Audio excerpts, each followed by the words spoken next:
Hello दोस्तों, स्वागत है आपका mister x love horror channel पर, जहां हर कहानी में होता है प्यार, रहस्य और डर का अनोखा संगम।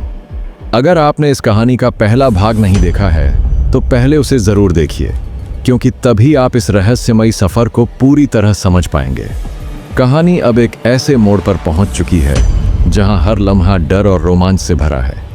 तो तैयार हो जाइए एक और रहस्य से भरी रात के लिए। चलिए बढ़ते हैं अपनी कहानी की तरफ। उसने इस बार नीचे लगे चार्जिंग पोर्ट अपने मोबाइल को निकाला और देखा कि अब उसका मोबाइल की बैटरी फुल हो चुकी है। उसने ब्लूटूथ से अपने म्यूजिक प्लेयर को कनेक्ट किया और म्यूजिक चल पड़ा। उसने इस बार फिर से वॉल्यूम फुल कर दिया और उस डर पर फिर से विजय प्राप्त करने के लिए खुद भी जोर जोर से गाने लगा। उसका यह प्लान काम कर गया और अगले ही पल उसका डर एकदम से गायब हो गया।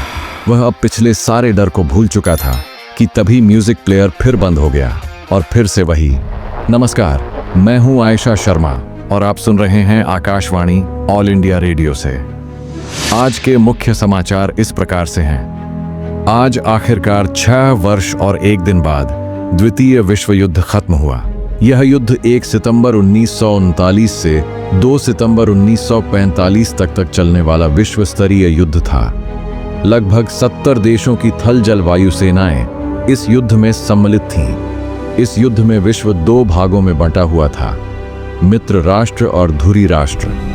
इस युद्ध के दौरान पूर्ण युद्ध का मनोभाव प्रचलन में आया, क्योंकि इस युद्ध में लिप्त सारी महाशक्तियों ने अपनी आर्थिक, औद्योगिक तथा वैज्ञानिक क्षमता इस युद्ध में झोंक दी थी। इस युद्ध में विभिन्न राष्ट्रों के लगभग 10 करोड़ सैनिकों ने हिस्सा लिया, लेकिन यह मानव इतिहास का सबसे ज्यादा घातक युद्ध साबित हुआ।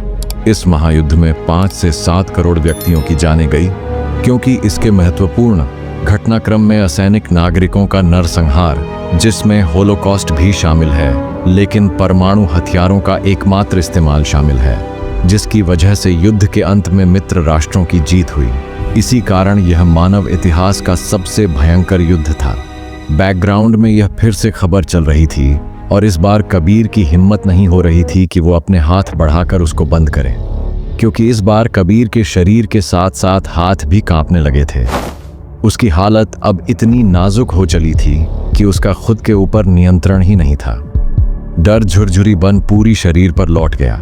घबराहट के मारे उसका सांस लेना मुश्किल होने लगा। उसने इस बार हिम्मत की और मोबाइल को स्विच ऑफ कर दिया। ऐसा करते ही वह पुरानी खबर भी अपने आप बंद हो गई। परवरदिगार, ये हो क्या रहा है? आखिर उस पुरानी खबर से मेरा क्या वास्ता? यह 2025 है ना कि 1945? कहीं ये 3rd वर्ल्ड वॉर तो नहीं होने वाला? कहीं उस कब्रिस्तान से कोई भूत या डायन तो गाड़ी में नहीं चढ़ गया? इस तरह न जाने क्या क्या अनाप शनाप बकने में लगा हुआ था। वह उस खबर को जबरदस्ती खुद से किसी न किसी तरह से लिंक करवाने की नाकामयाब कोशिश कर रहा था। उसने एक बार फिर गाड़ी की लाइट जला डरते डरते पीछे देखा। कोई नहीं था। उसने सामने रखे हनुमान जी की मूर्ति को छूते हुए हनुमान चालीसा पढ़ने शुरू कर दिया। जैसे ही हनुमान चालीसा खत्म हुई, उसने महसूस किया कि कुछ पॉजिटिव एनर्जी उसके अंदर समाहित हो गई थी। अब उसे पहले के मुकाबले भय कम लग रहा था। वह सड़क पर गाड़ी को दौड़ाए जा रहा था। आज उसे यह सफर बहुत लंबी लगने लगी थी। एक तो यह बारिश का मौसम जो रुक रुक कर आ रही है। साइड विंडो ग्लास ओपन करो तो बाहर कितना सुनसान है। ऐसे में अगर कार का टायर पंचर हो गया तो गाड़ी फिर से बंद हो जाए और स्टार्ट ना हो तो मैं तो इस गाड़ी से नीचे उतरूंगा ही नहीं, चाहे कुछ भी हो जाए। मुझे आज शगुन की बहुत याद आ रही है। उसे आज से पहले कभी इतना मिस नहीं किया। काश कि मैं उसको अपने साथ लेकर आया होता। शगुन सही कह रही थी कि मुझे वहां नहीं जाना चाहिए था। एक के बाद एक नकारात्मक विचार उसके दिमाग में तेजी से फिर से आने लगे। अचानक एक गाड़ी के तेज हॉर्न बजाते हुए उसकी गाड़ी से हल्की रगड़ मारते हुए आगे निकल गई। वह बड़ी मुश्किल से बैलेंस बना पाया था। उसे बहुत गुस्सा आया। उसकी घबराहट कई गुना बढ़ गई। एक सफेद रंग की इनोवा कार बड़ी तेजी से लहराती हुई उसे ओवरटेक कर गई। गाड़ी के चलाने के तरीके को देखकर ऐसा लग रहा था उसको चलाने वाले के नियंत्रण में नहीं है, या तो कोई मुसीबत है, लेकिन गाड़ी चालक ने जमकर पी रखी है। बिचुम्बे में रईस ज़ादों की पार्टियों के अड्डे हैं और रात रात भर पार्टी करते हैं। यहाँ देर रात तक लूटपाट की घटनाएं होना आम बात है। अक्सर यहाँ की घटनाएं सुर्खियों में बनी रहती हैं। पुलिस की भी इन लोगों से मिली भगत रहती है, इस वजह से पुलिस भी इधर कम ही नजर आती है। उसे अब वास्तव में डर लगने लगा था। एक तरफ कुआं तो दूसरी तरफ खाई। वह स्पीड बढ़ाकर अपनी कार को उनसे आगे ले जाने की कोशिश करने लगा। कहीं ये मुझे दोबारा टक्कर तो नहीं मारेंगे? मैं अकेला हूँ, कहीं पैसे और गाड़ी छीनकर मेरा मर्डर करके टुकड़े टुकड़े कर बोरी में भरकर अपने साथ न ले जाए।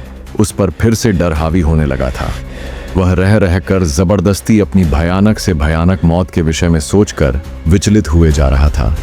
वह उतना डरपोक नहीं था जितना उसने खुद को बना लिया था। वह हमेशा हालात का सामना करने की जगह उनको पीठ दिखाकर भागना ज्यादा मुनासिब समझता था। इसी सोच की वजह से वह आज भी डर को अपने अंदर पूरी तरह समाहित कर चुका था। उसके मन में तरह तरह के बुरे ख्याल पनपने लगे। कभी भूतों तो कभी शरद मौसम तो कभी वीराना तो कभी पुलिस तो कभी अनजान लोगों को देखकर उसकी हालात पतली होती जा रही थी। उसकी धड़कनों की आवाज़ अब बाहर गूंज रही थी, जिसे वह उस वीराने में अब आसानी से सुन सकता था। पाँव पाँव की ध्वनि करते हुए फिर से वो इनोवा उसकी कार को पीछे करते हुए आगे बढ़ गई। कबीर की आंखें फटी की फटी रह गई जब उसने देखा कि उस इनोवा से दो लोगों ने अपने हाथों से बियर की बोतल पकड़ी हुई है और वह उन बोतल को कबीर की तरफ दिखाते हुए अपनी मिडिल फिंगर को उसकी तरफ करते हुए अभद्र इशारा कर रहे थे। हिम्मत से सामना किया होता तो कब के वापस हो जाते, लेकिन उन लोगों ने देख लिया था कि कबीर डर से सिहर चुका है, तो उन लोगों का काम और भी आसान हो चुका था। आज तो मैं गया काम से, अब मैं नहीं बचने वाला। न जाने ये दुष्ट मुझसे क्या चाहते हैं। वो मन ही मन खुद से बड़बड़ाने लगा।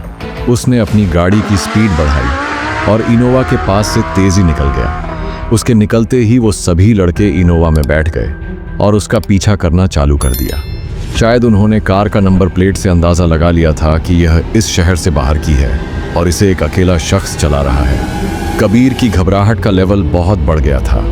उसका गला बुरी तरह सूखने लगा। कबीर ने अब हार मान ली थी और अब संघर्ष करने की शक्ति नहीं थी। तभी एक जोरदार आवाज़ आई, जिसे सुनकर वहाँ का वातावरण में दहशत फैल गई। आगे क्या होने वाला है? क्या कबीर इन लोगों से बच पाएगा? कबीर जंगल से बाहर निकल पाएगा?